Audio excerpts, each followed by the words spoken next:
Bonjour à tous. Bonjour à tous, bienvenue à la Gaieté Lyrique et bienvenue à Fame. C'est la 4e édition du festival. On est déjà bien, on a commencé mercredi, donc voilà, là on est vraiment au cœur du festival. Il y a beaucoup de séances aujourd'hui, beaucoup de films, on verra sur l'écran Iggy Pop, Michel Houellebecq, John Lydon, voilà, il va se passer beaucoup de choses. Fame, c'est un festival de cinéma, mais on a toujours aimé dans ce festival réserver une place comme ça pour la réflexion, pour des croisements, pour des rencontres. Ces tables rondes et ces rencontres, elles nous sont inspirées par les films. Voilà, on ne cherche pas à plaquer quelque chose. Cette année, on a la chance d'avoir dans la programmation Christopher Kirkley, Hicham Mayet, Stéphane Krasnanski. On a la chance d'avoir aussi travaillé avec des gens comme Akouphone, Cheb Guéraud, etc.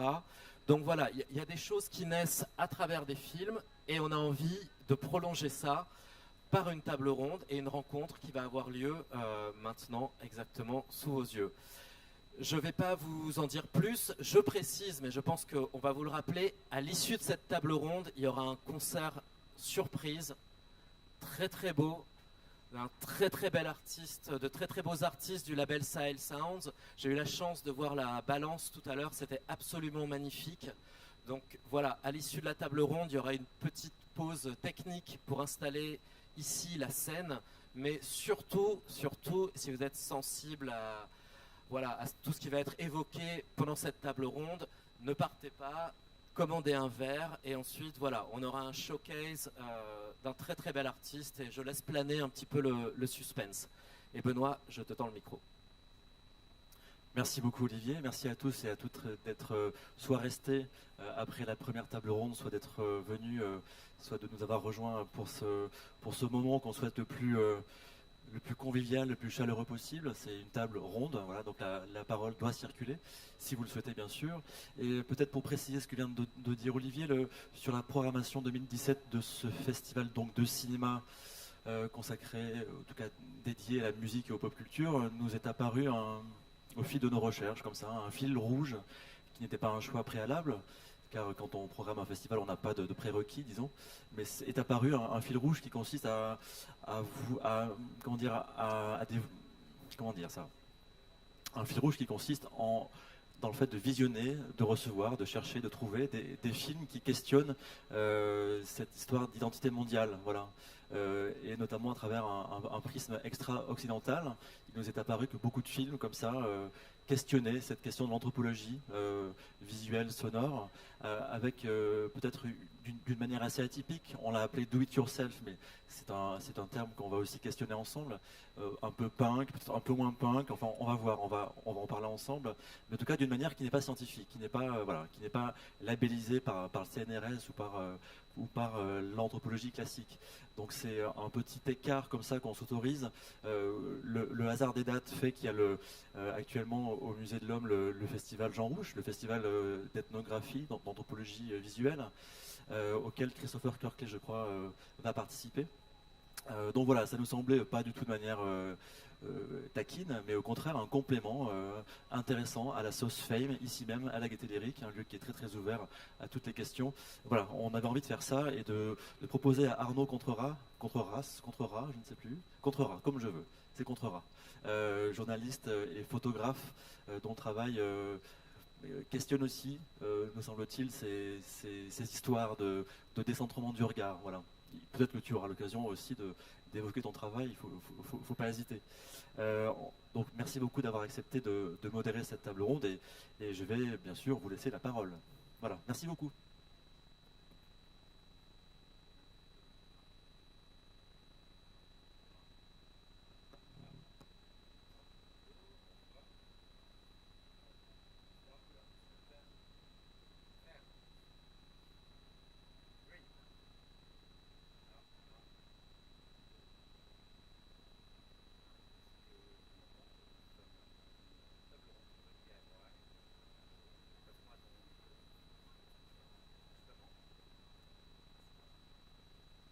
Donc on passe au micro blanc.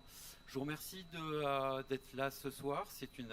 On va aborder ensemble une notion très importante par rapport aux travaux de nos invités, à savoir l'ethnographie, l'anthropologie, la musicologie. Est-ce que ces termes, est-ce que ces disciplines ont encore un rapport avec l'enregistrement du son, avec l'enregistrement de la musique, à une époque où tout le monde s'enregistre, à une époque où on s'envoie des messages WhatsApp vocaux un petit peu partout, où on reçoit sur WhatsApp ou sur Facebook un certain nombre de musiques, de sons qui sont collectés dans le monde entier.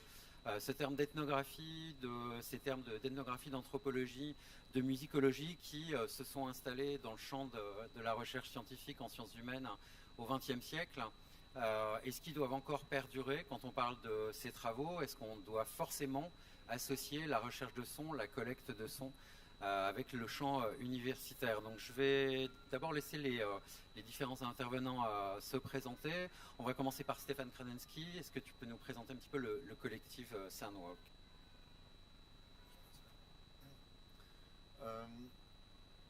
Bonsoir. Le collectif Soundwalk, on a depuis pratiquement maintenant 20 ans à peu près voyagé, énormément voyagé de par le monde, collecter des sons et les recomposer. On a beaucoup travaillé sur l'idée de la géographie et des souches sonores, souvent qui racontent une géographie, un territoire sonore, et l'idée que beaucoup de sons étaient en sommeil et que nous, par différentes approches, on allait réveiller ces souches sonores pour raconter une histoire d'un territoire de façon un peu différente. Donc c'est souvent été des voyages à travers des géographies et par un prisme ou de prise de son ou de narration, raconter un territoire sonore.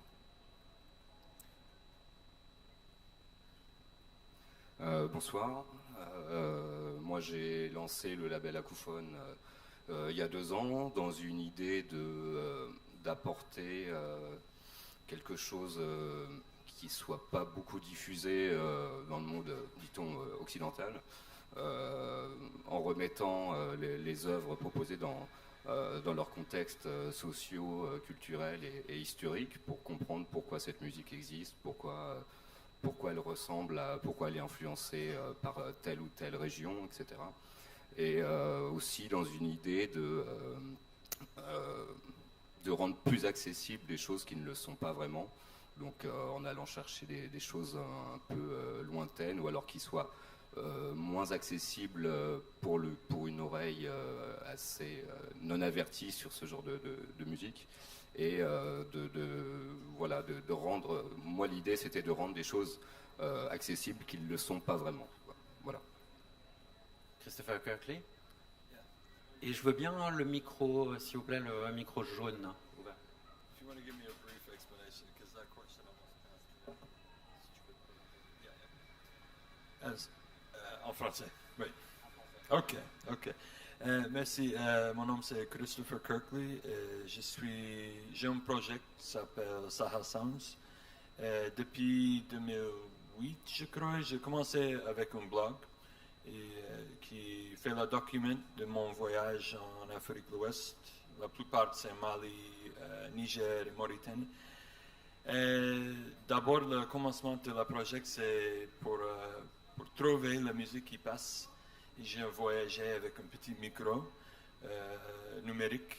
Et j'enregistre du son et je mets sur l'internet. Et je fais ça un type d'échange pour les artistes pour avoir la musique sur l'internet.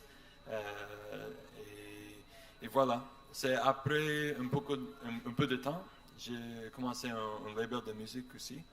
Donc aujourd'hui, c'est un label de musique et on travaille avec les artistes, on fait la tournée. Maintenant, on a commencé pour faire la film aussi. Et bon, voilà.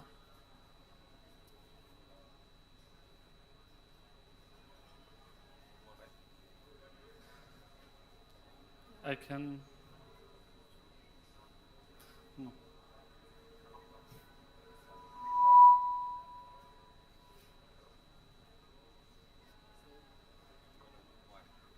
Je vais avoir du mal à faire la traduction avec un micro. Juste un micro.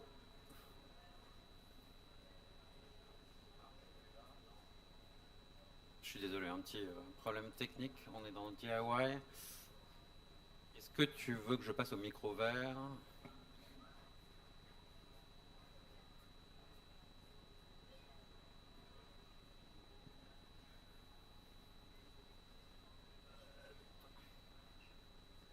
On va faire une traduction à un micro, comme si on était sur le terrain anthropologique. Donc, on va faire une enquête anthropologique. Donc, comment t'appelles-tu, jeune homme? Ok. Bonsoir. Je suis désolé, mais mon français, c'est pas très bon.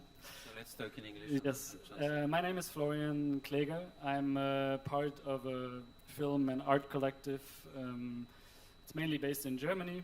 Je fais partie d'un collectif qui s'appelle Neopan Collective en Allemagne. Et, well, we basically don't have a huge background in, let's say, music research or anthropology or music and ecology. Nous n'avons pas de fait d'études d'anthropologie, de musicologie ou voilà. But we collaborated with Christopher Kirkley, and we released a film called The Story of Sahel Sounds, which is played tonight here at Fame Festival. Nous avons travaillé avec Christopher Kirkley et nous avons produit et réalisé un film qui s'appelle L'histoire de Sahel Sound, The Story of Sahel Sound, qui sera projeté ce soir au Fame. Et oui, c'est ça. Alors c'est une bonne introduction à l'une des premières questions que je veux tous vous poser, c'est quand vous avez commencé à collecter des sons un petit peu partout dans le monde, est-ce que vous connaissiez la musicologie, l'anthropologie, l'ethnologie? Est-ce que c'est quelque chose qui vous a guidé dans vos travaux respectifs? Stéphane? Non, moi je faisais des études en art et de la peinture en fait, et puis après de la peinture progressivement la vidéo, et puis à travers la vidéo j'ai compris rapidement le potentiel du son en fait à travers l'image, et puis progressivement j'étais intéressé par à ne plus utiliser l'image et juste le son, et vraiment penser d'un coup à une bande sonore qui pourrait raconter un territoire. J'ai fait mes études, j'ai grandi et fait mes études aux États-Unis, à New York, et c'est là où j'ai commencé, après mes histoires d'art, enfin mes études en histoire de l'art, de commencer avec un petit micro, comme on a tous commencé avec un petit micro, et puis juste se mettre à enregistrer mon quartier et raconter des histoires, des sons de mon quartier en fait. C'est comme ça. Et puis progressivement du quartier. En réalisant des fictions ou J'ai commencé à faire une bande son en fait pour mes amis parce que j'avais beaucoup de gens qui passaient et qui restaient chez moi, et je me suis retrouvé en fait à souvent les amener dans les mêmes endroits. Et j'ai commencé à créer une bande son en fait pour eux, pour pouvoir marcher en fait dans mon quartier, rencontrer des gens, des amis à moi, et en fait écoutant cette voix, comme une voice-over, de créer en fait un film sonore où le décor devenait la ville, mon quartier en fait, et les gens en écoutant cette voix avec la synchronisation que j'ai mis en place avec cette bande, les gens se retrouvaient en fait à marcher, déambuler dans mon quartier et ouvrir des portes, rencontrer des gens que je connaissais. Et donc, c'était une façon de les accompagner, et c'était la première pièce sonore que j'ai fait. Fabrice, est-ce que l'ethnologie, l'anthropologie a guidé ton Non, alors moi, pas du tout. Je suis pas du tout issu du monde universitaire. J'ai arrêté mes études le plus tôt possible, j'aimais pas ça. Et du coup, c'est vraiment quelque chose que j'ai... voilà, j'ai commencé à collectionner la musique, je me suis intéressé aux pays de plus en plus, pas lointains, mais voilà, au fur et à mesure, faire un peu le tour, et c'est toujours dans une démarche voilà, personnelle d'apprécier la musique pour ce qu'elle est, et de là est venu les angles que j'ai pu aborder ensuite, mais tout s'est fait sur de l'apprentissage en collectant ces enregistrements, quoi. J'ai pas fait de recherche en particulier, c'est des déductions que j'ai fait sur le tard, quoi. Alors on va écouter un petit extrait d'un album que vous avez produit avec le label Akuphone, Koshin Moon.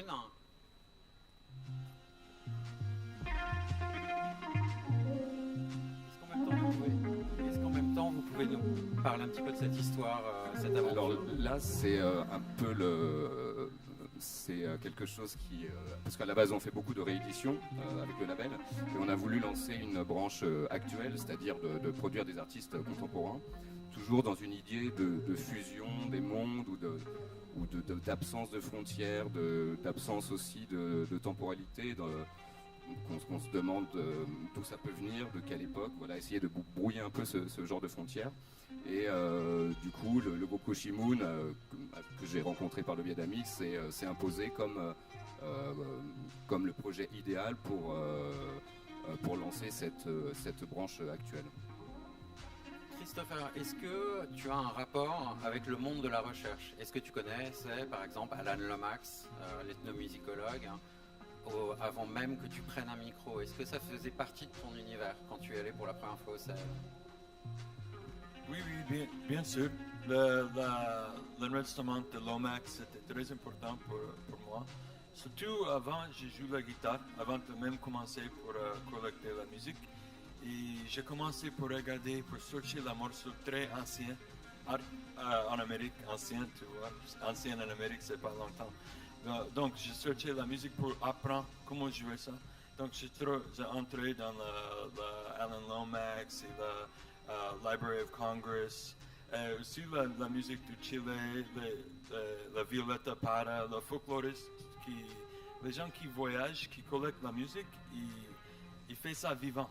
Parce que j'aime pas que la musique aussi, ça reste toujours formé dans l'archive, mais je me suis très intéressé dans les gens qui trouvent la musique traditionnelle, folklorique, ils donnent ça une autre vie, donnent une autre vie pour la musique.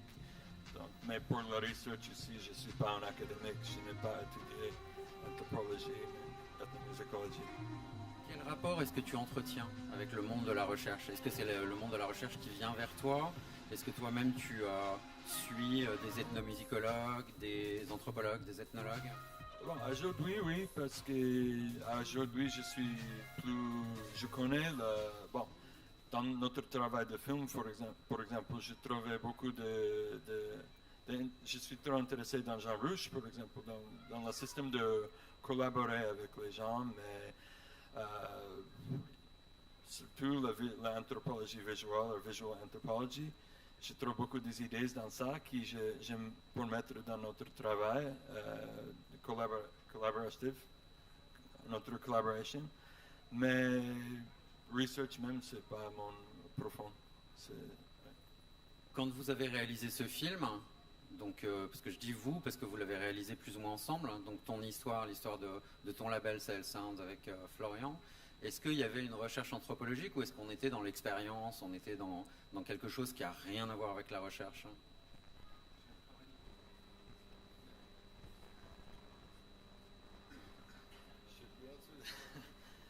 Bon, je ne crois pas. Hein. C'est pas vraiment l'anthropologie qui en approche ce système, mais on est dehors de ce système en fait. Mais je sais pas, peut-être. Well, I think in a sense, our approach in making this film about Chris was maybe not like following a traditional documentary making path. Quand on a donc fait ce film avec Christopher, on n'était pas vraiment sur un chemin traditionnel. Because basically, we decided that Chris is kind of the director of this film, which means that we were just following whatever he was doing. On a plus ou moins décidé que Chris était le réalisateur de ce film et nous, on le suivait. Oui, and in that sense, basically it was a research trip that he was doing before as well, and we traveled around Niger in that case, and for 5 weeks we met musicians in different places. On a voyagé au Niger pendant 5 semaines en le suivant à la rencontre des musiciens de différents endroits.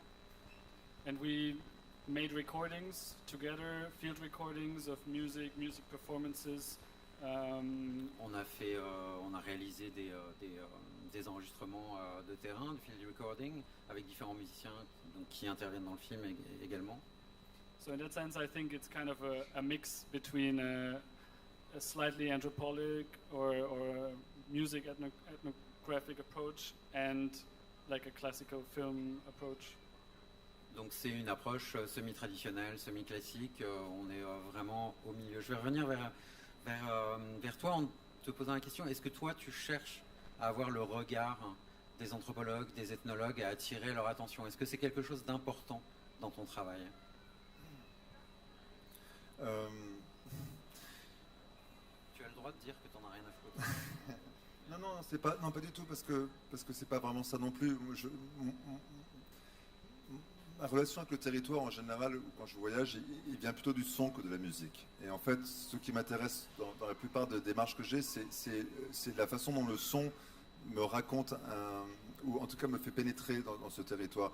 La musique fait partie du son, mais je suis souvent à la recherche du chaos, je suis souvent à la recherche de sons qui se superposent ou qui se rencontrent par accident et qui me donnent tout d'un coup la possibilité, ou en tout cas l'idée de raconter ou de faire une pièce sonore. Je pense que dans la musique, il y a un désir d'harmonie, un désir de contrôle, il y a un désir et moi, ce que j'aime dans le son, en général, c'est cette idée de superimposition. Dans beaucoup de géographies où je me trouve, l'Europe de moins en moins, d'ailleurs de plus en plus silencieuse, mais quand on va au-delà de l'Europe, ce qui est souvent très intéressant, c'est le chaos sonore et l'incroyable superposition de ces sons dans les villes, par exemple, et autres. Alors là, c'est un peu radicalement différent. C'est une pièce qu'on a fait au Tibet, dans la vallée du Mustang. Et c'était une pièce autour du vent, puisque cette vallée du Mustang est la vallée où il y a les plus grands vents au monde. C'est tout le continent subindien et durant la mousson qui pousse le vent qui monte sur les plateaux du Tibet. Et c'est dans cette vallée, il y a les vents les plus forts au monde. Et se trouve dans cette vallée, donc très difficile à vivre, uniquement des monastères tibétains. Avec des moines qui vivent dans des endroits extrêmement reclus. Et donc on a fait ce voyage le long de la Mustang, on a collecté le son dans sa prise avec les différents monastères et différents lieux. Donc le son du vent qui est en prise avec une fenêtre, avec une porte, avec des cailloux. Voilà. Donc là c'est une pièce un peu différente, mais qu'on a faite il y a 1 an et demi pour une exposition, une installation sonore au musée du Urban Museum à New York. Alors si le regard de l'anthropologie, de la musicologie n'est pas forcément important, est-ce que celui des personnes que tu enregistres a son importance? Est-ce que tu leur fais écouter tes productions? Oui, souvent je leur fais écouter mes productions, mais souvent moi je suis assez invisible dans ma prise de son. Ce qui me plaît dans la prise de son, c'est de ne pas apparaître. Et souvent les gens que j'enregistre, mais pas forcément, je n'enregistre rarement une personne, j'enregistre un ensemble de choses. Et donc je suis souvent, je disparais la plupart du temps. Donc il y a des fois où je crée des relations avec des gens, évidemment je leur envoie des choses, mais souvent je suis dans une situation un peu invisible où j'enregistre et je disparais. Est-ce qu'en voyant ton travail, certaines personnes t'envoient des sons à leur tour, enregistrent des sons avec leur téléphone portable ou autre chose, et t'envoient des sons? Est-ce que ça s'est déjà produit? Non, ça s'est pas produit, non. Non, ça pourrait se faire, mais je n'ai pas pensé comme ça. Les projets qu'on développe, c'est souvent des choses qui sont en gestation pendant des années. Et puis d'un coup, il y a un déclic. Alors, ou c'est une commande d'une radio comme France Culture ou Radio Deutschland qui, chaque année, me commande des pièces radiophoniques. Et puis c'est un déclic qui peut se mettre en place. Mais je pense que peut-être notre travail, je suis dans un monde un peu, je suis pas forcément très en relation en fait. Je suis souvent un peu coupé et souvent les voyages que je fais sont longs et je disparais au sens même de la prise de son, mais aussi au sens de ma vie en général. Fabrice, le voyage est au centre évidemment de cette table ronde. Est-ce que c'est quelque chose qui t'a d'abord animé ou est-ce que c'était la musique qui t'a animé pour faire ces recherches? Je pense que c'est le mélange des deux, justement. C'est le fait par la musique de voyager, de chez soi, de rentrer dans un autre univers. Donc je pense que c'est vraiment le mélange des deux et puis la volonté d'écouter des sons qu'on ne connaît pas, que je ne connaissais pas. Donc, tu peux nous parler des rencontres avec ces sons, avec ces artistes? Oui, bah alors chaque projet a une histoire différente.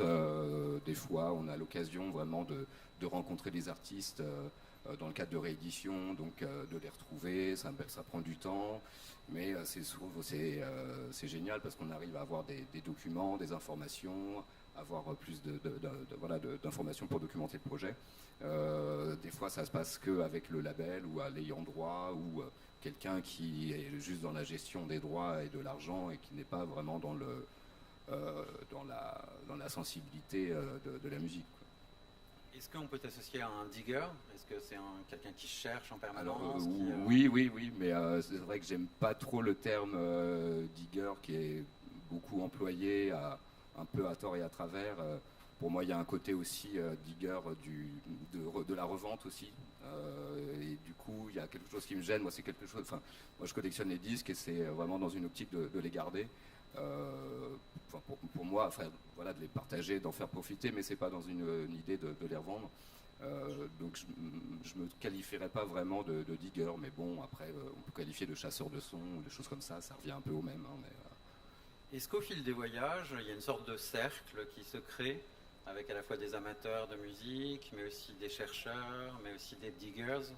Ou est-ce que tu travailles dans ton coin? Non, c'est moi, tous les gens qui peuvent m'aider dans le projet sont les bienvenus, bien sûr. Ça s'est passé pour un projet cambodgien où on est parti au Cambodge une première fois, mais sans avoir vraiment de volonté. Je m'intéressais à la musique cambodgienne, mais j'avais pas vraiment de plan prévu. Mais j'ai été amené à rencontrer un collectionneur qui est vraiment dans la sauvegarde de cette musique mère, qui a numérisé un énorme fonds de tous les collectionneurs qu'il a pu rencontrer, etc. Bon, vraiment dans la démarche de la sauvegarde de la musique. Et par ce biais-là, on a pu mettre en place, on a pu penser à un projet d'édition, de réédition, etc. Avec vraiment les acteurs qui sont de l'époque, donc soit des chanteurs qui ont survécu aux événements des Khmers rouges, soit avec des collectionneurs, avec des gens de la famille ou du milieu pour refaire vivre un peu tout ça. Alors, on aborde la question du patrimoine.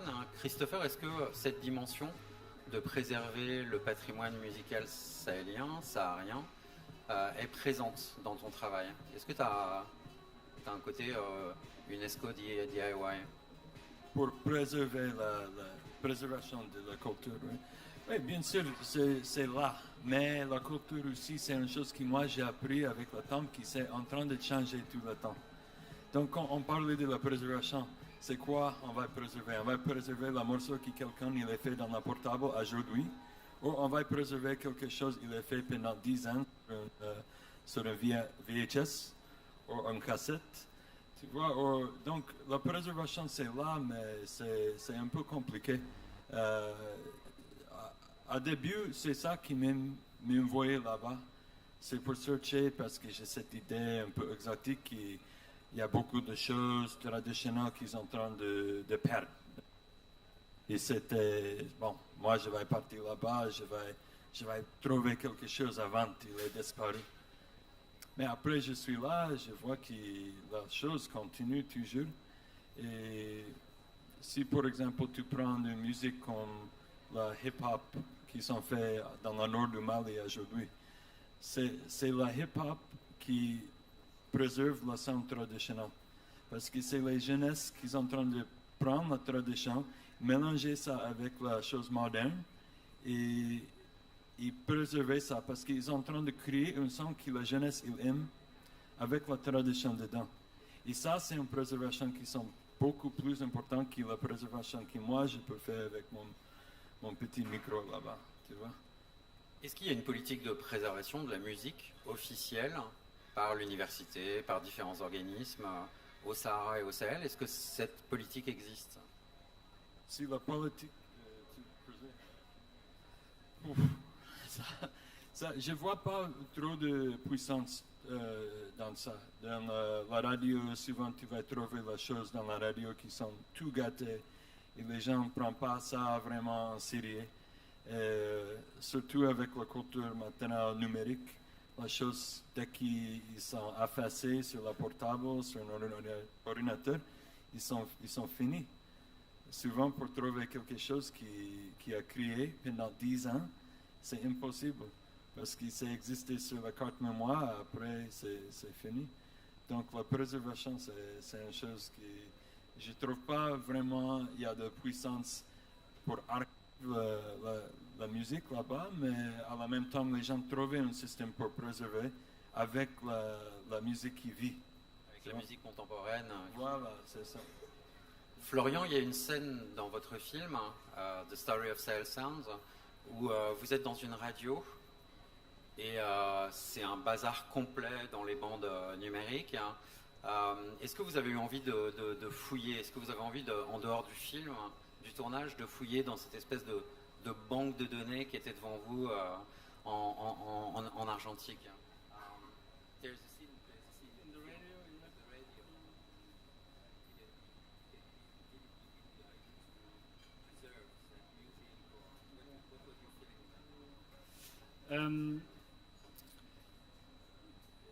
actually, I think this scene gave us a lot of different feelings, because what Christopher just said in terms of like preservation and is it important to preserve those archives that are about to rotten in those stations? Quand on est arrivé dans cette radio où il y avait énormément de bandes sonores un petit peu dans tous les coins, on ne peut que se poser la question de est-ce qu'il faut les préserver ou pas, ces archives sonores. So it is. We had different thoughts, because at first you see those archives and your initial ideas to try and keep those treasures in a way. Le premier réflexe, c'est de vouloir préserver tous ces trésors. But the question is, of course, is this the format that it should be preserved, or is that actually the format that people enjoy it in this country right now? Est-ce qu'il faut préserver cette mémoire sous ce format? Est-ce que c'est important de la préserver? And then, of course, it's also a question of money that is available, and should we go there and we had a huge discussion in the radio if Chris should actually take this tape back to the States and restore it to get the recording of Muna. Donc c'est aussi une question d'argent. Nous avons eu une discussion dans la radio avec Chris, à savoir est-ce qu'il faut prendre toutes ces archives et les emmener aux États-Unis pour éventuellement les numériser, les préserver. Because in a way there are other concerns that are maybe more important, such as just healthiness, or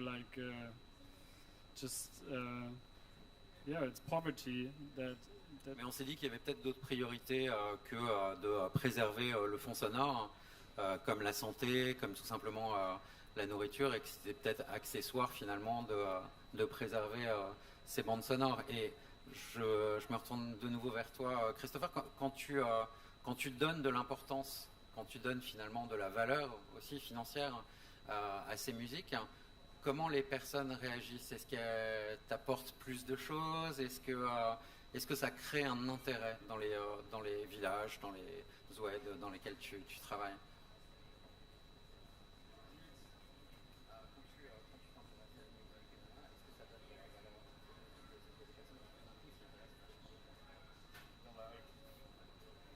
Yeah, I mean, oui, on a fait ça avec un projet, par exemple, en Mauritanie, très ancien.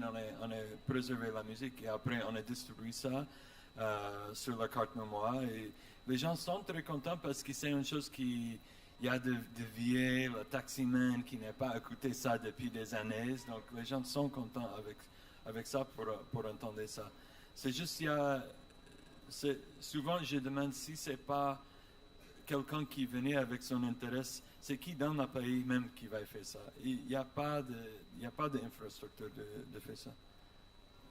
Fabrice, quand on s'intéresse à une musique, je te pose un petit peu la même question, mais quand on s'intéresse à une musique, est-ce que finalement on ne crée pas quelque chose qui n'existait pas? C'est-à-dire on crée une sorte, d'une part, de bulle financière autour de cette musique, de ces disques rares. Est-ce que ça ne devient pas un frein pour toi dans tes recherches de créer cet intérêt Après, oui et non. Après, c'est vrai que ça peut lancer des gens sur les mêmes pistes que moi ou sur ce genre de choses. Mais après, moi, je suis vraiment dans l'idée de partager et de faire écouter au maximum de gens ce que je propose. Donc, si ça provoque des vocations à écouter de la musique taïwanaise ou japonaise, moi, je suis premier partant. Hein, ça, il n'y a pas de problème. Est-ce que de fait, on t'en propose plus quand tu t'intéresses à une musique? Oui, oui, oui, là on commence à me proposer des projets parce qu'on voit comment je les mets en forme et que oui, il y a un intérêt pour les artistes. Certains sont très contents qu'on s'intéresse à la musique 30 ans, 40 ans après. Il y en a d'autres personnes qui ça les intéresse moins, bon, parce qu'ils sont passés à autre chose et que c'était une histoire de jeunesse. Voilà, ouais, les cas sont différents suivant les projets. Du fait de tes recherches de terrain, est-ce que le monde de la recherche en France, en Europe, s'intéresse à ton travail? Est-ce que tu provoques des vocations? Est-ce qu'il y a des mémoires, par exemple, ou des doctorats qui sont, des thèses qui sont proposées autour de sujets que tu as abordés? Alors, ça commence, oui, avec les études culturelles. Il y a des thèses et bon, il y a des gens des doctorants qui s'intéressent à cette pop culture un peu lointaine qui n'a pas été beaucoup documentée parce que l'aspect pop est peut-être un peu plus moins pris au sérieux que l'aspect traditionnel ou du moins au niveau universitaire. Donc je pense que oui, depuis quelques années, il y a quand même pas mal d'étudiants qui travaillent sur ce genre de sujet. Et, oui. Alors pourquoi est-ce que l'aspect pop est moins bien considéré dans le monde universitaire en 2017? C'est une bonne question. C'est la question de l'authenticité et de trouver quelque chose qui ne soit que dans ce pays parce qu'ils n'utilisent que des instruments de ce pays, etc. Mais pourquoi on ne pourrait pas considérer, parce qu'il y a une guitare électrique qui ne vient pas forcément de ce pays-là, que la musique ne viendrait plus de ce pays, quoi. Donc voilà, c'est cette question peut-être de l'authenticité qu'il y avait plus à cette époque. Là, maintenant, avec les études culturelles ou ce genre de choses, ce sont des questions qui sont travaillées et qui sont critiquées aussi, quoi, maintenant. Est-ce qu'il y a un frein à l'université, aux États-Unis, par rapport aux études sur les musiques actuelles?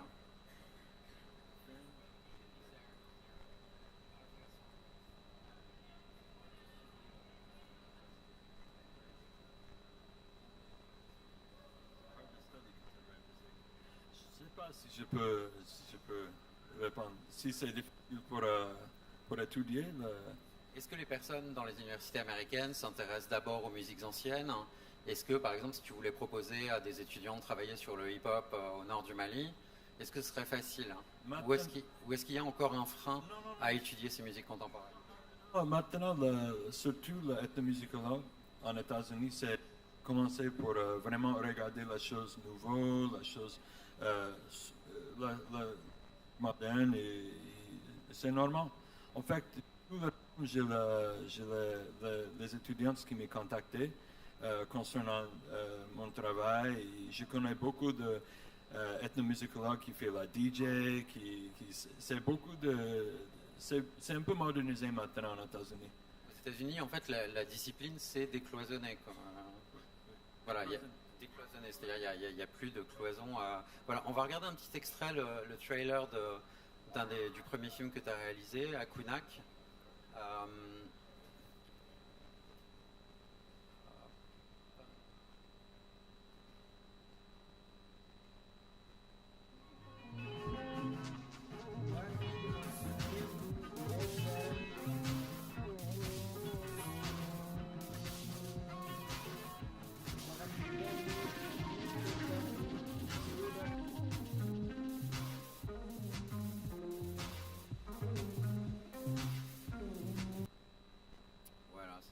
On avait un mélange de quel pays? Là, c'était des Français. Voilà, donc de la France avec le Niger, mais c'est un mashup, remix mashup.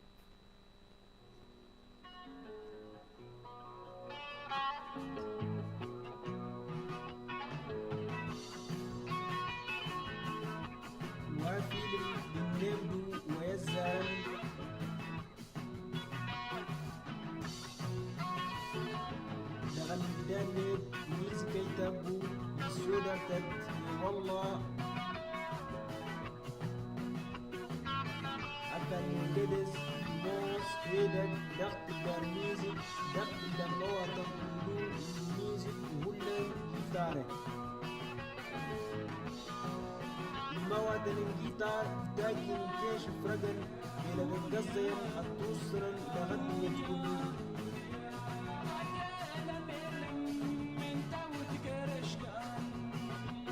زنزين زنزين في الهواء نشوف ينفوس نيلس مالا ابني يقالي كيش فرق ونجاول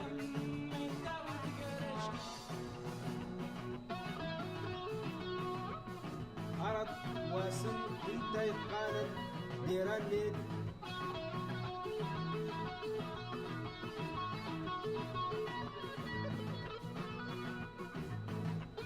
ميزي تجيني فوسين دي بلان تفيد المعلم بالمقدار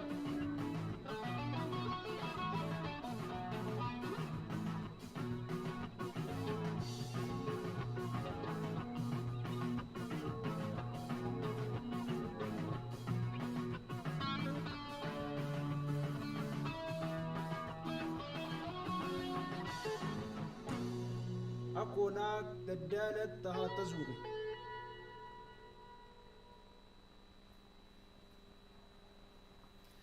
Christopher, comment a été perçu ce film à Agadez et au nord du Niger et tout ce travail avec les Tamashek?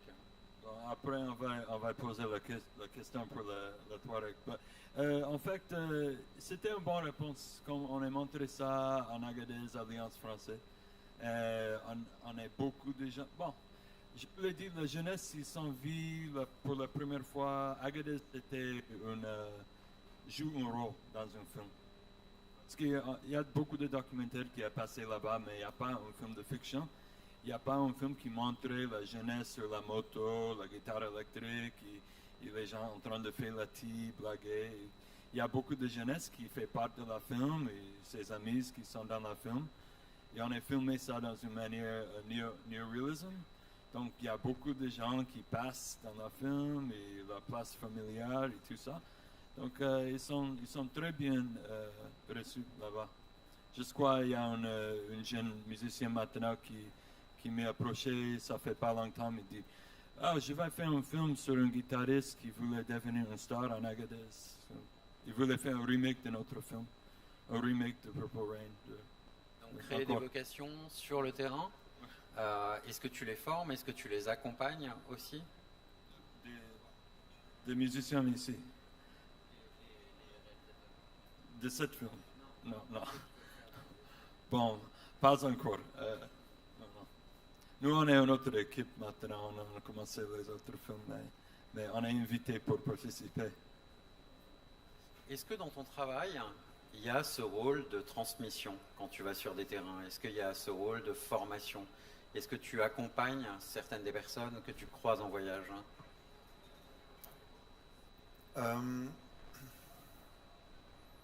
On a fait on a fait un box set là, qui se trouve derrière, en bas qui s'appelle Transmission. Mais c'était pas la même transmission, c'était Transmission parce qu'on avait fait 4 pièces sonores sur l'idée des fréquences, des short wave, de long wave, des communications qu'on utilise en CB, par exemple dans la mer ou dans le désert, et qui sont des communications, donc des transmissions. Mais comme je disais, là, donc, la plupart du travail que nous on fait sur notre collectif, c'est vraiment autour des prises de son, de choses qu'on n'entend pas forcément.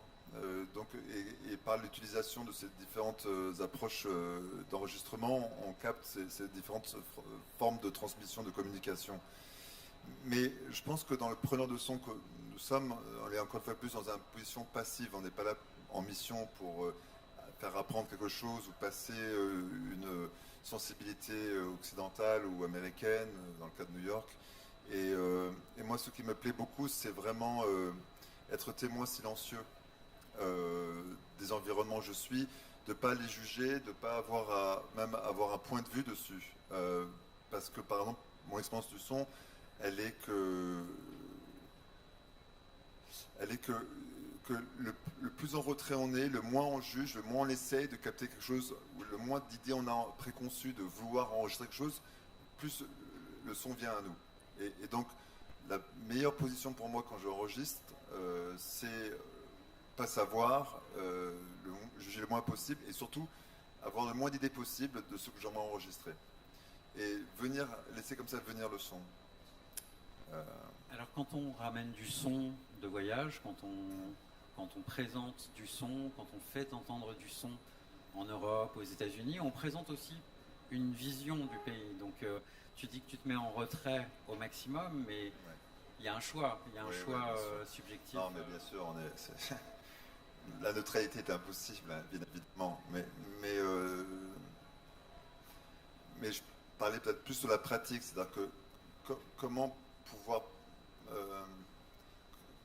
entendre en fait. Qu'est-ce que entendre et en fait, la plupart du temps, le son dont on entend, c'est toujours parce qu'on regarde quelque chose et on veut donc le son qui accompagne la chose qu'on regarde.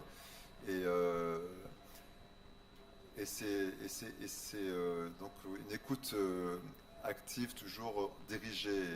Et c'est rare de se retrouver dans une situation où en fait on écoute juste pour écouter et on laisse le son arriver et dans toutes ses nuances et toutes ses profondeurs, parce qu'il y a toujours, même là qu'on s'écoute les uns les autres, il y a 10 sons, 15, 20, 30, centaines de sons qui sont en train de coexister les unes dans les autres et qui font cette nappe sonore dans laquelle on est en ce moment, par exemple. Alors, par exemple, sur ce projet, Sounds of the Wind, je connais personne qui soit allé voir ces populations, qui ait ramené ce type de son. Qu'est-ce que tu veux nous dire par cette captation sonore, cette pièce sonore?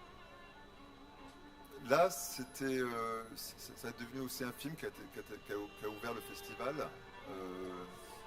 Et l'idée, c'était d'utiliser le Danube comme fil conducteur et remonter l'Europe à la visite de différents ghettos roms et utiliser la rivière, le Danube, comme fil conducteur parce que c'est celui qui traverse l'Europe, mais qu'aussi le divise, puisque chaque fois les rivières sont utilisées pour séparer les pays. Et là, l'idée d'aller dans les différents malas, les différents ghettos roms, c'était juste enregistrer une fois de plus les sons, pas de la musique forcément, des fragments de son, des fragments de musique, des fragments qui racontent un territoire sonore rom et aussi une certaine errance et tragédie de cette population qui est là depuis 800 ans en Europe et qui est toujours dans la même situation, on va dire, de ségrégation, de stigmatisation, Mais donc voilà, donc là ce qu'on entend c'est que des fragments de sons et laissant les uns s'accumuler aux autres, progressivement créer cette sorte d'espace sonore qui habite, c'est après des métaphores, mais qui habite comme une âme rom, une âme tzigane. Est-ce que tu crées pas un nouvel exotisme? Est-ce que vous créez pas tous un nouvel exotisme, une nouvelle finalement vision des années 2010, du monde, où on va chercher à plaquer ce qu'on aime en Occident et finalement le plaquer sur d'autres populations? Oui, c'est toujours difficile de répondre à ces questions-là, mais moi, la seule chose que je trouve intéressant, en fait, c'est la mixité, c'est la possibilité de... Alors oui, d'un côté, il y a tout un discours qu'on voit dans tous ces pays-là, d'ethnologues ou anthropologues ou d'autres personnalités qui sont toujours en train de parler d'un monde disparu, ou ils sont en train de parler du monde qui est en train de disparaître de façon sonore en général. Je ne parle pas que de la musique, mais je parle aussi des sons en général. Tous les sons disparaissent progressivement, mais comme elles disparaissent, d'autres sons apparaissent. Et évidemment, ce qui se passe, c'est progressivement de plus en plus de mixité dans le son, de plus en plus d'accumulation de références sonores qu'on retrouve partout dans le monde, souvent identiques. Donc, mais là, en fait, plus, est-ce qu'on juge ou non? Est-ce qu'on cherche un exotisme? Aujourd'hui, je pense que non, il ne faut surtout pas chercher un exotisme parce que même le concept d'exotisme est en train de disparaître. Je sais pas. J'ai l'impression qu'on découvre au fur et à mesure des espaces. Donc là, il y a eu beaucoup l'Afrique avec tout ce qu'on appelle l'horrible mot musique du monde, qui était très beau dans les années 80, qui est devenu horrible aujourd'hui. Et qu'après, enfin voilà, on s'intéresse un petit peu à l'Asie. On ne s'est pas du tout intéressé au Caucase ni à l'Asie centrale. On n'entend jamais ces sons en France, en Europe. Est-ce que Fabrice, toi, tu as l'impression de créer un nouvel exotisme, d'y participer? Oui, c'est compliqué parce qu'on est quand même dans une démarche. C'est pas une accusation. Hein. Non, non, mais bien sûr, mais c'est que nous, on est dans une position aussi qui est difficile parce qu'on essaie justement de ne pas être dans cette vision fétichiste de l'exotisme d'il y a 50 ou 100 ans.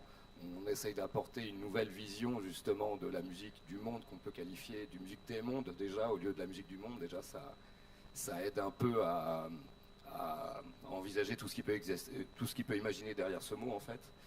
Et ouais, après c'est une recherche d'identité et puis une recherche aussi de comment dire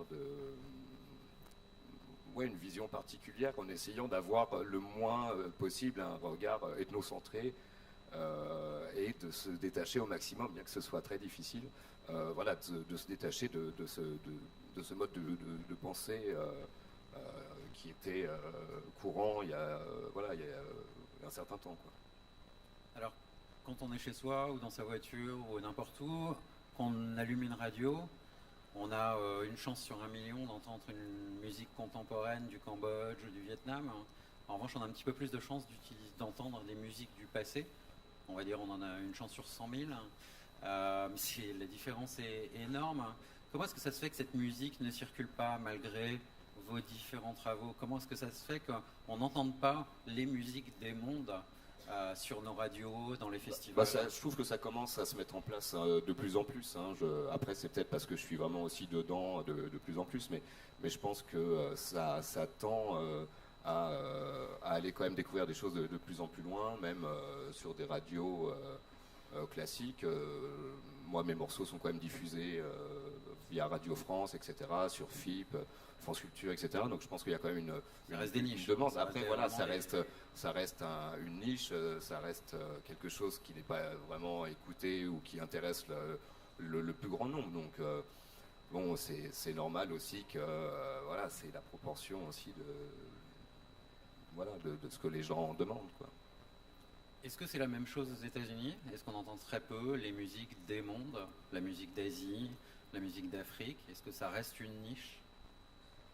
Bon, je crois partout dans la musique qui nous fait, on reste dans une niche de vinyle, les gens qui collectent la vinyle.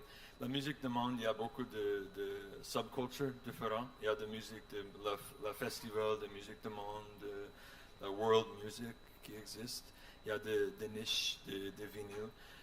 C'est toujours à côté. C'est pas vraiment embrassé par la culture populaire. Tu trouves petit à petit dans la appropriation, je peux dire, dans même la nouvelle musique de Drake, tu vas entendre la Naija, la musique de Nigeria dedans. Donc c'est adapté. Mais la musique du monde, c'est toujours un peu niche, mais aussi tous les gens aujourd'hui en train d'écouter la musique niche. Tous les gens, ils partent, ils écoutent un podcast, un mix, une radio sur l'Internet. Donc nous aussi, on est en train de trouver un média privé. Et chaque personne a commencé pour avoir un média privé avec l'Internet. Donc, dans une façon, le système populaire est en train de casser aussi. Et c'est moins ou moins important. Et est-ce que ça va dans les deux sens? Est-ce que vers l'Afrique, vers le Sahel, le Sahara, les musiques circulent de plus en plus? Les musiques européennes, occidentales circulent de plus en plus? Bien sûr, surtout avec l'Internet, parce que aujourd'hui, c'est le smartphone qui existe partout et l'Internet qui sont arrivés là-bas. Donc, les gens, ils ont accès à YouTube. Souvent, c'est pas une question d'accès, c'est une question de connaissance. La musique, ils sont là, les gens, ils connaissent, ils ont tout l'accès là-bas, mais est-ce qu'ils connaissent? Qu'est-ce qu'ils vont chercher? Et pour nous, c'est la même chose. Si vous êtes ici et tu veux connaître la musique de Sahara, tu peux taper sur YouTube, mais si tu ne connais pas les gens de telle personne, le nom de quelle ville, un mariage à quelle date, tu ne vas pas trouver. Donc c'est une connaissance même. L'accès, il est là, mais il faut connaître comment entrer là-bas. Et aujourd'hui, c'est pas le cas. C'est-à-dire, on prend un téléphone portable de n'importe quel jeune Touareg à Agadez, il a 95% de musique Touareg sur son portable. Oui, ça c'est le grand research maintenant pour quelqu'un comme moi qui voulait connaître qu'est-ce que les gens écoutent. Tu peux regarder dans un portable d'un jeune et tu vas comprendre. Et tu vas écouter la musique que tu vas jamais trouver sur Internet aussi. Florian, est-ce que c'est par ces recherches sur les téléphones portables que tu as connu Christopher, ou qu'est-ce qui t'a poussé à faire ce film sur Sahel Sounds et sur l'aventure de Christopher? Basically, because we were working as DJs and we were interested in music and kind of discovered the records that Christopher released in the beginning. For example, the compilation Music from Saharan Cell Phones. Donc on a commencé en fait grâce aux compilations de Christopher les musiques des téléphones portables. Parce qu'en fait Christopher a, enfin je sais pas si certains d'entre vous le savent peut-être, mais Christopher a pressé sur vinyle des musiques qu'il a collectées sur des téléphones portables en Afrique de l'Ouest. Voilà. Et certains ont été remixés par la suite et de nouveau repressés et de nouveau envoyés au Mali, au Niger. And out of this curiosity, basically, we just contacted him and asked if he would be up for a collaboration. Because in a way, the cell phone recordings, but also the field recordings that Chris released, they had some kind of a distinctive sound that was special to us and interesting. On était assez intéressés en fait par le type de son que Christopher enregistrait, produisait ou éditait. And also with like the whole concept of the blog and that surrounded the label, we had this idea of working together and make a cinematic project out of this. Et on était aussi intéressés par finalement tous ces différents projets, à savoir son blog, enfin voilà, toutes ses activités, la vente de mugs, de t-shirts. Pas encore. On va laisser Florian. Tu nous as apporté un PowerPoint, comme dans les réunions très sérieuses. On va te laisser le présenter. Can you present us? It's a small slideshow with some images of the musicians that we met, and with a song that's kind of from a special concert that we witnessed when we were there. So I think you have to just. I just play. That's it. Yeah. C'est bon?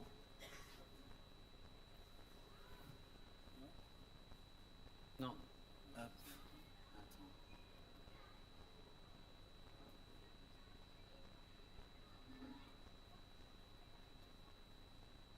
Ok.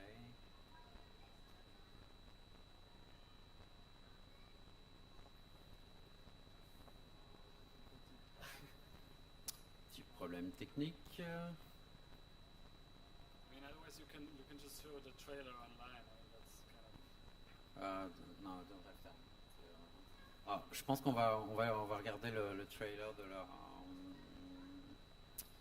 Tac. Ok.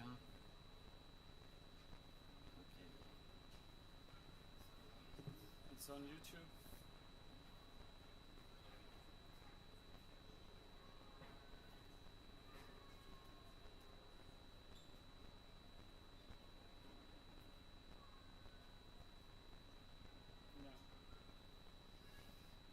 Bon, ça c'est le trailer.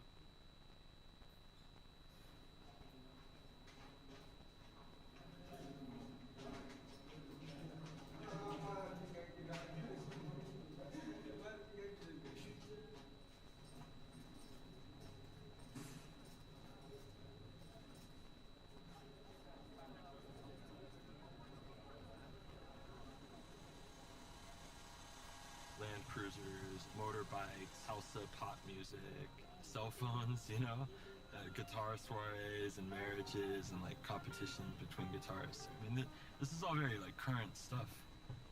Like you could imagine some camels and Tuareg nomads, and you know, it's nothing like that.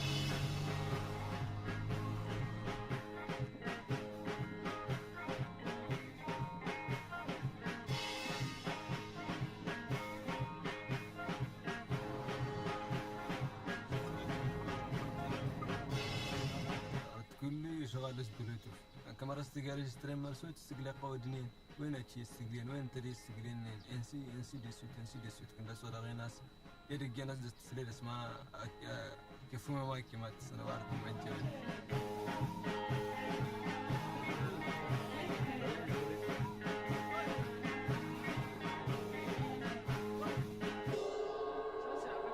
joue dans les soirées dans l'Europe.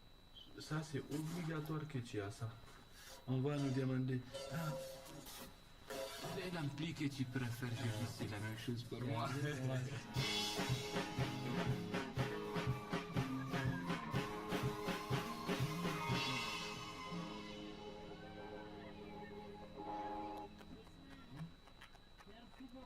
Yeah, so the song is played by Etran Delaïa, which is the band that was the last image where the guy is smiling into the camera. That's the gig from which the recording comes from. And yeah, I mean, since we are talking about like ethnographic approaches or DIY stuff, like a big question that is raised in the film, I think, is the question of privileges. And like, for example, when Mdu is joking about the amplifier that they could use in France or in Europe when they played instead of what they have, what kind of equipment they have there. So yeah, it's also about like Christopher's work as well. It raises those questions of privileges when you work between cultures, of course. Ce film en fait pose une question. C'est on est en 2017, donc on a des ethnologues, des anthropologues, des journalistes, des amateurs qui viennent enregistrer de la musique en Afrique, comme depuis un siècle. Mais là, on a une couche supplémentaire, c'est qu'on a d'autres Européens qui viennent faire des films sur les personnes qui enregistrent de la musique en Afrique. Donc on rajoute un niveau encore, et ma question est à quel moment est-ce que les Africains vont faire un film sur les personnes qui font des films sur les personnes qui enregistrent de la musique? Parce que, enfin, on arrive à des strates, quand même, est-ce que tu les formes pour faire des films sur toi? La question en fait est de savoir quelle est la place en fait des artistes africains là-dedans en 2017, parce que finalement Christopher essaye de faire l'échange, vous rajoutez une couche encore voilà, mais quelle est la place des chercheurs africains, quelle est la place des artistes africains dans toute cette histoire? Est-ce qu'ils sont acteurs de cette histoire? Yeah, that's a tough question.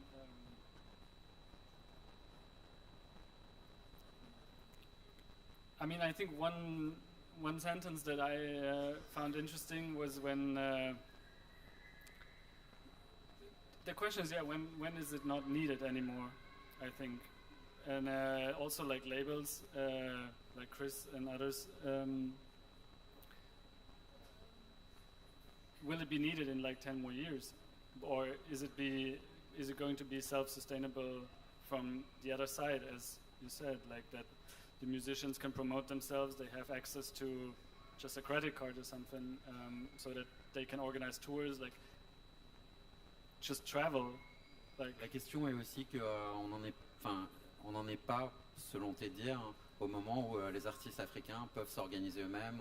Ils n'ont pas de carte de crédit, ils ne peuvent pas organiser ni les tournées, ni les disques eux-mêmes. C'est ce que tu signifies. Did you translate it? Yeah. Non, c'est... Chris?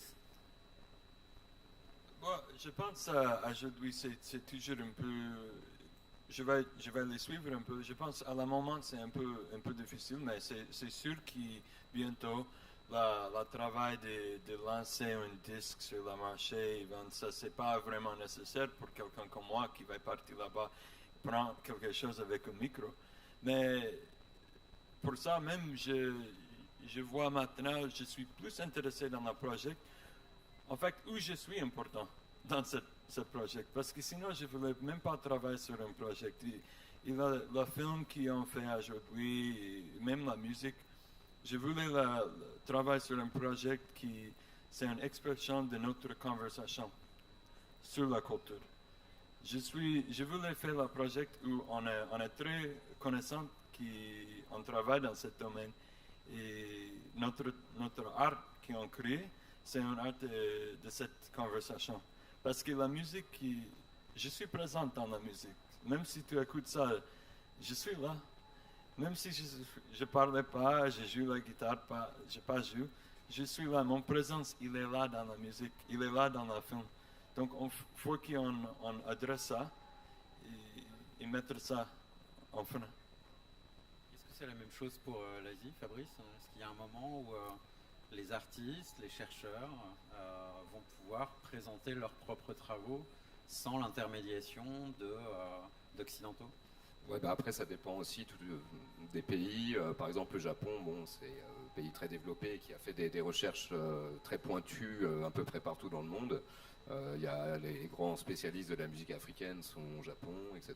Donc ils ont vraiment, pour le cas du Japon, eux, ils ont vraiment leur système de recherche, leur tout ça. Mais au Cambodge, c'est une question aussi de priorité. Par exemple, au Cambodge, il n'y a pas les moyens pour mettre ça en place, même si encore la volonté commence un peu à émerger de la part des autorités, mais ça reste compliqué à mettre en place et par manque de moyens et du fait que ce ne soit pas la priorité dans beaucoup des pays. Alors quand on dit par manque de moyens, je me permets d'avoir un doute, parce qu'il y a quand même un petit peu partout des programmes culturels pour présenter ces musiques, pour étudier ces musiques. Ça suffit pas, on n'est pas encore au stade où peut y avoir des recherches en ethnologie, en anthropologie, en musicologie, qu'il y a aussi des labels qui se créent sur place. Ça dépend des pays. En Thaïlande, ça commence un peu à apparaître. Il commence à avoir des boutiques de musique thaïlandaise, un peu plus, tournées aussi vers l'extérieur, vers l'international, mais aussi tournées aussi pour le marché local. Donc il y a quand même, en Turquie aussi, les gens ont la connaissance et savent que la musique peut avoir une grande valeur, notamment au niveau des disques, etc. Donc oui, bien sûr, j'imagine que dans le monde entier, il y a la volonté de préserver et de sauvegarder le patrimoine musical, mais après, c'est vrai que ça dépend vraiment des...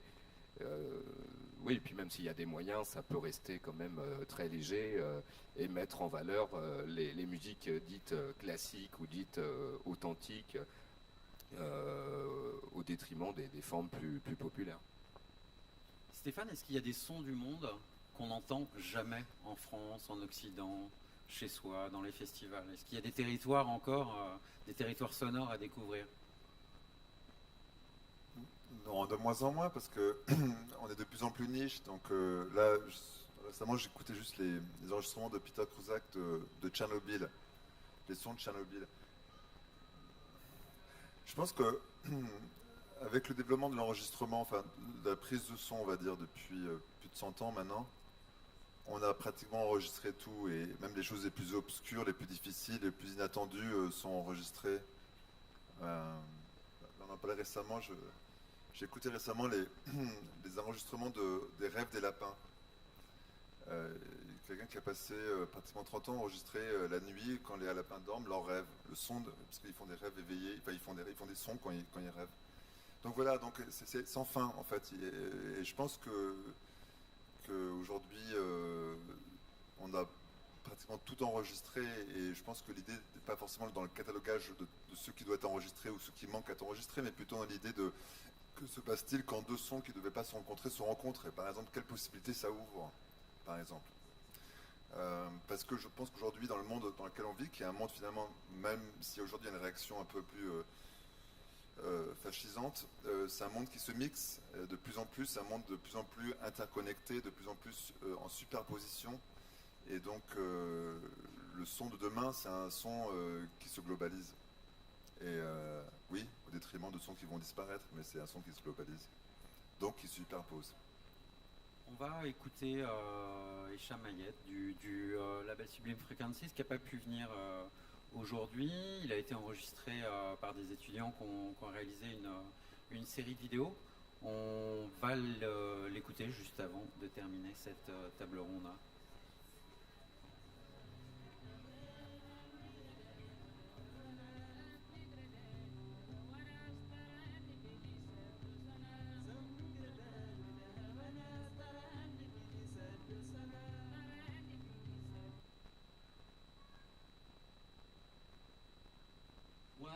ethnology and anthropology already a question at the beginning of Sublime Frequencies? And did you know figure like Alan Lomax at the beginning of Sublime Frequencies? I suppose both anthropology and ethnomusicology, you asked? Certainly they were foundations for the work that we were doing. I think by definition, traveling around and recording certain localized culture would be the definition of that. So in that situation, yes. But I think with Sublime Frequencies and certainly my work, I was coming at it also from a very subjective approach, which dealt more also with kind of impressionistic, abstract methodology, where I was as interested in the science of what was being recorded as much as the sort of spiritual or mystical angle of it. You know, some of my influences were coming from New Wave cinema, Herzog or Godard, or even Jean Rouch, etc. So, you know, it was being mixed with all kinds of sort of approaches. It wasn't specifically a scientific approach. I would say more so a subjective approach, for sure. And did the work that people like Alan Lomax was important for you at the beginning? Of course, I mean, I was certainly aware of Alan Lomax's work, and I had been collecting a lot of the records that he had produced, so I was already a fan of that process of documentation of folk musics from everywhere.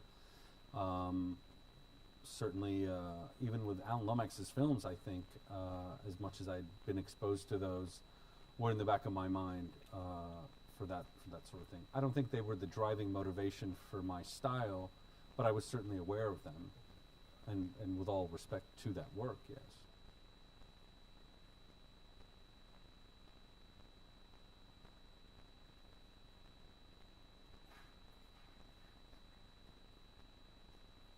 What are the diffusion channel for your recordings? Well, they exist on multiple formats. You know, I'm most well known, I suppose, for my films or documentaries, but we've released LPs, we've released CDs, we've released DVDs, we have things on YouTube, we have photography for me, which is a huge part of my work, is photographs, and writing as well. I've done a lot of writing about my expeditions, so it's multifaceted in that way. It comes from audio, video, photographs, writing. It's quite comprehensive across many mediums.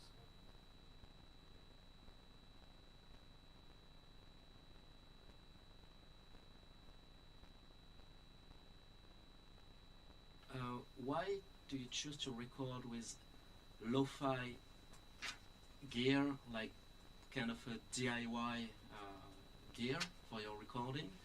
And so, because maybe we could think that musicians would dream to record in a sophisticated studio. How do the musician you work with feel about this kind of lo-fi DIY recording? Well, for me, it's very much an aesthetic decision. I'm a fan of, you know, quote unquote lo-fi recording capabilities, but it's also a matter of budget and a matter of freedom for me. The ability to have minimal equipment allows me to go many different places and not to have a crew, which also enables me further access in many situations that would be prohibitive with a larger crew. And I wouldn't necessarily call my recording process lo-fi. I think sometimes by design I choose it to be lo-fi because the way that I first was exposed to this music, coming from the recording quality of the musicians themselves, the music that I would hear from the musicians was lo-fi in the way that it was recorded. And that resonated with me on an aesthetic level. So I tried to pay respect to that and replicate it. Of every musician that I've worked with, I don't think any of them have ever asked me to go into a 24-channel studio to make them sound crystal clear or overly produced. And I wouldn't do that anyway. If a musician did ask me that, I would tell them that they would have to work with someone else. Because in the end, it's definitely my aesthetic that I'm trying to produce. It's in a sense, I'm guiding the process. And I think it, more than anything, stays true to my ears, which in the end, since I'm producing the document, would want it to be heard that way.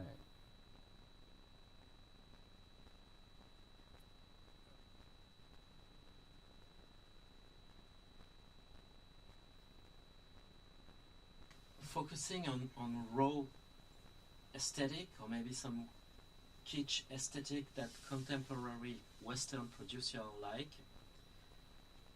do you in a way create a new exoticism which might not reflect the country's reality?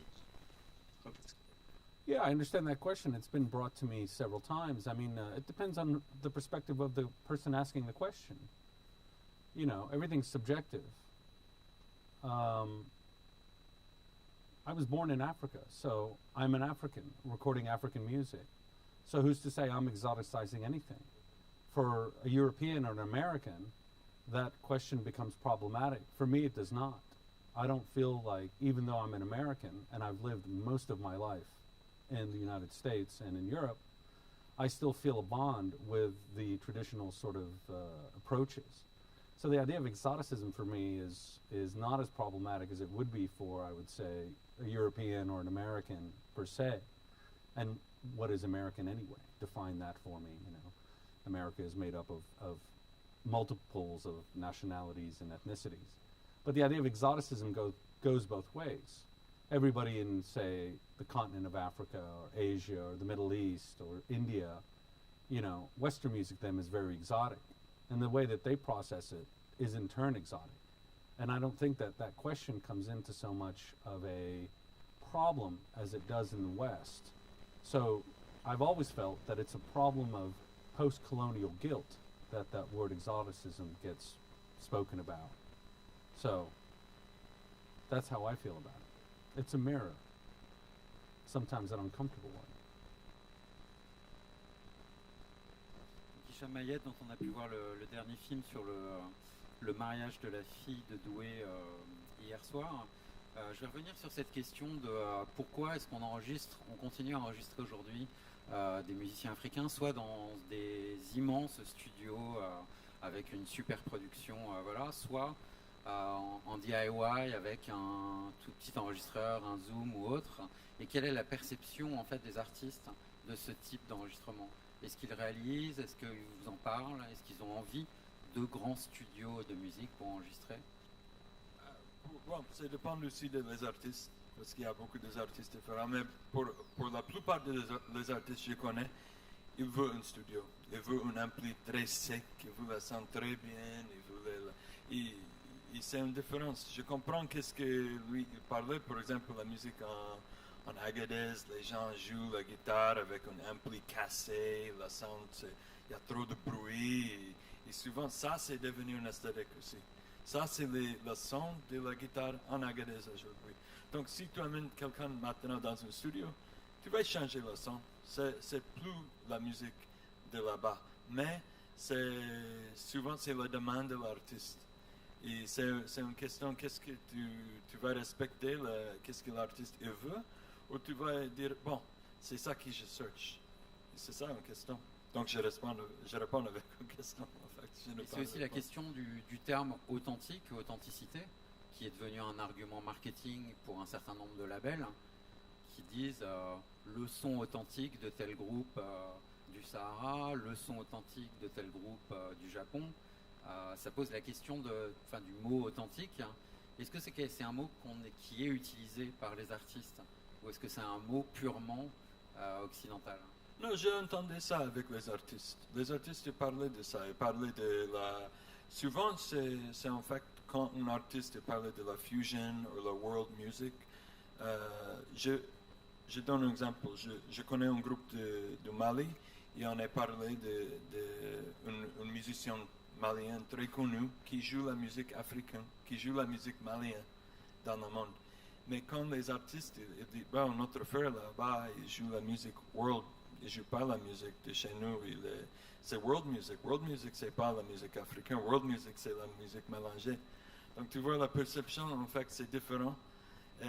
Dès que tu pars là-bas, tu fais la tournée en Europe, tu commences à jouer dans le studio, c'est devenu une autre chose aussi.